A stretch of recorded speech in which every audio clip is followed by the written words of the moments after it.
जय श्री हरि। नमस्कार भक्तों आज है भाद्रपद माह शुक्ल पक्ष की ऋषि पंचमी। तो आप सभी को ऋषि पंचमी की हार्दिक शुभकामनाएं।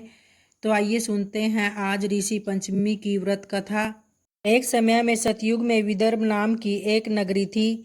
उसी नगरी में सेनजीत नाम का एक राजा राज्य करता था। वह राजा ऋषियों के समान आचरण किया करता था। उसी ही नगर में उस समय में एक किसान रहता था जिसका नाम सुमित्र था। सुमित्र की पत्नी जयश्री थी। वह अत्यंत ही पतिव्रता नारी थी।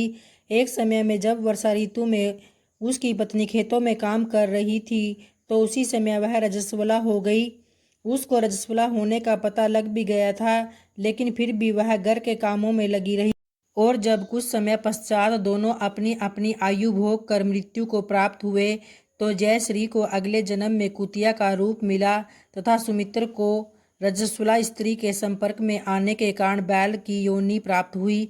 क्योंकि ऋतु दोष के अतिरिक्त इन दोनों को कोई अपराध नहीं था, इसी कारण इन दोनों को अपने पूर्व जन्म का समस्त विवरण याद रहा। फिर वे दोनों कुतिया और बैल के रूप में उसी नगर में अपने बेटे सुचित्र के यहाँ रहने लगे। धर्मात्मा सुचित्र अपने अतिथियों का पूर्ण सत्कार किया करता था। जब उनके पिता का श्राद्ध आया तो सुचित्र ने अपने घर ब्राह्मणों को भोजन कराने के लिए अनेक प्रकार के भोजन बनवाए। जब सुचित्र की पत्नी किसी काम के लिए रसोई से बाहर गई हुई थी तो एक सर्प ने रसोई में आकर खीर के बर्तन में विष वमन कर दिया। कुतिया के रूप में सुचित्र की माँ सब कुछ देख रही थी। पुत्र की बहू के आने पर उसने पुत्र को ब्रह्म हत्या के पाप से बचाने के लिए उस बर्तन में मुंह डाल दिया। सुचित्र की पत्नी चंद्रवती से कुतिया का यह कृत्य देखा ना गया और उसने चूल्हे में से जलती लकड़ी निकाल कर कुतिया को दे मारी।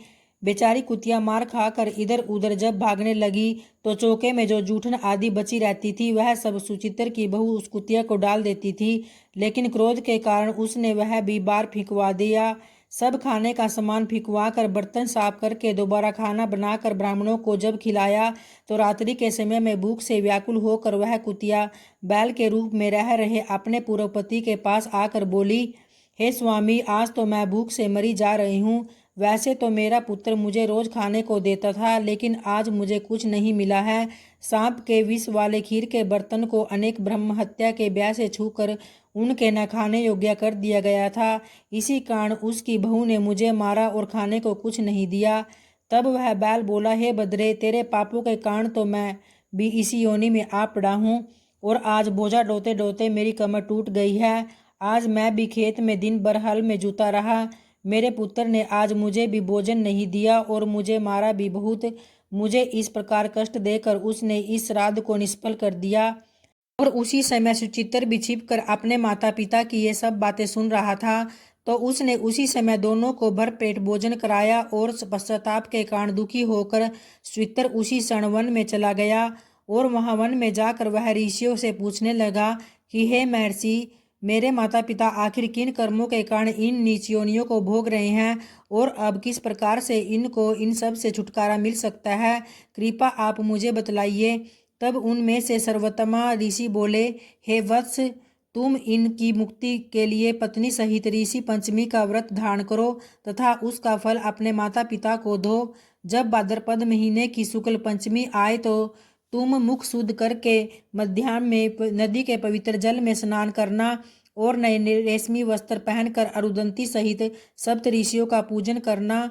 इतना सुनकर सुचित्र अपने घर लौट आया और अपनी पत्नी सहित पूरे विधि विधान से पूजन व व्रत किया। उसके पुण्य से माता पिता दोनों पशु योनियों से छूट गए।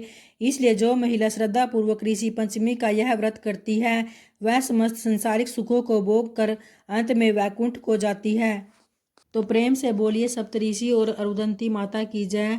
दोस्तों, अगर वीडियो पसंद आई हो तो वीडियो को लाइक और शेयर जरूर करें। धन्यवाद।